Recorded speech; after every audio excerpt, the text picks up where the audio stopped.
بہت زیادہ تفصیل کے ساتھ کیا. وَنُفِخَ فِي الصُّورِ، یاد کرو اس دن کو جس دن سور کو پھونکا جائے گا.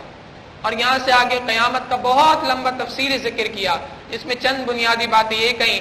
وَامْتَازُوا الْيَوْمَ أَيُّهَا الْمُجْرِمُونَ، قیامت کے دن ہم مجرموں کو الگ کر دیں گے.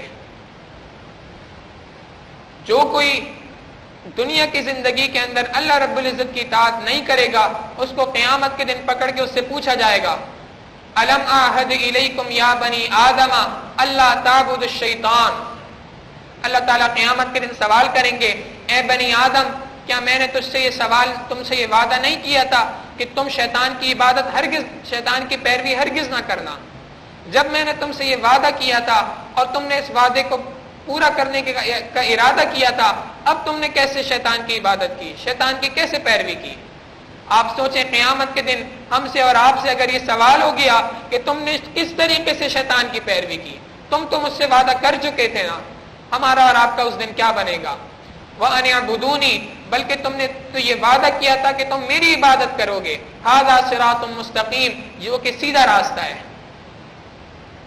اور پھر اس دن یہ نہیں ہوگا کہ انسان اپنی باتوں کو جھٹلا سکے، اے اللہ میں نے تو یہ کام کیا ہی نہ تھا، بلکہ اللہ تعالیٰ فرماتے ہیں الْيَوْمَ نَخْتِمُ عَلَىٰ أَفْوَاهِهِمْ، ہم اس دن لوگوں کے منہ کے اوپر مہر لگا دیں گے، وہ اپنی زبانوں سے کوئی بات نہیں کہہ سکیں گے.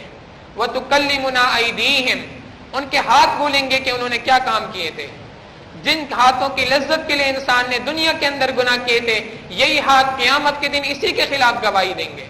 جن پیروں کے ذریعے سے گناہ کیے تھے، جس شرمگاہ کے لیے انسان نے گناہ کیے تھے، قیامت کے دن وہی شرمگاہ انسان کے لیے